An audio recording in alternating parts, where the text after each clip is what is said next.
All right, buddy, welcome back to Black Hat USA 2018. Chuck Harold, ASIS TV. What's your name, sir? Hello, Manuel Netball. I'm CTO at ShieldX Networks. ShieldX.com, ShieldX.com. And what do you guys do? So at ShieldX Networks, we identified a pretty big hole in data centers today.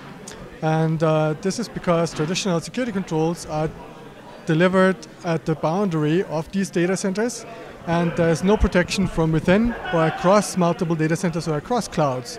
So that leaves a big hole in the protection of data centers and workloads. And as companies adopt now public cloud infrastructures, it is that hole becomes even larger, and we have identified 6 typical attacks that are derived from that missing protection. Yeah. Now, when I hear the word cloud and hole, I get very nervous.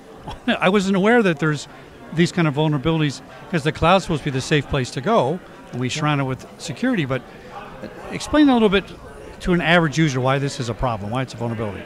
So these traditional security controls at the perimeter are actually very effective. They provide comprehensive security, malware detection, threat prevention, URL classification. Right.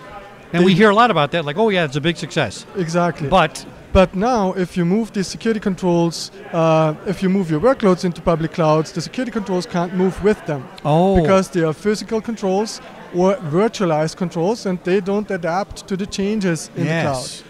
So a lot of discussions in the industry were around microsegmentation, which is delivering basic access control to these workloads in public clouds.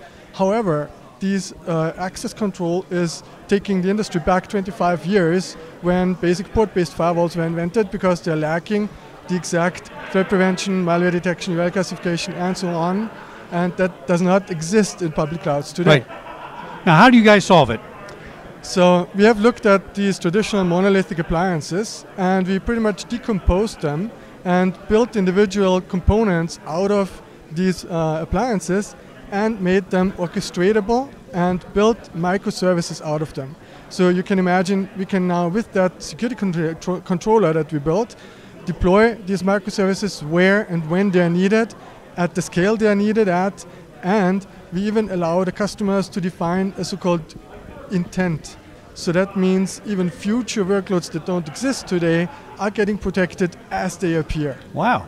Now, is this unique to your business? I haven't heard about this. So we have filed about 20 patents so far. 20 patents, fantastic. We've been granted 2 so far. Startup is about 3 years old. Okay. We've got about 60 people today, most of them based in San Jose, California. Okay. And I have not heard of anybody else venturing into that area as we do. Now, before you guys came along, we had a big vulnerability here. Yeah. Why wasn't anybody paying attention to it? Is it too difficult to do, or what? I think it was very difficult to do. So it took us about 1 million plus lines of code to write. Wow. We had to invest into 3 years, 40 engineers. So this is a heavy upfront investment. Right. And the other problem is traditional appliance vendors are less incentivized to create virtualized or orchestrated solutions, because they're making a lot of money with traditional physical appliances. Well, that's right. It's what pays, right? It's the easiest thing, yeah. Excellent. Now you guys have a booth here? We have a booth here, yeah. We are in the IC area, ShieldX booth, and we also have a meeting room in the Delano Hotel. Excellent. Manuel Netball, ShieldX.com, ShieldX.com. Sounds like a unique and patented solution.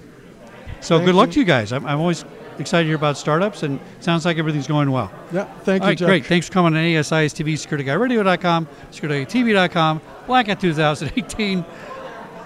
I'll see you in a minute back on here on the show.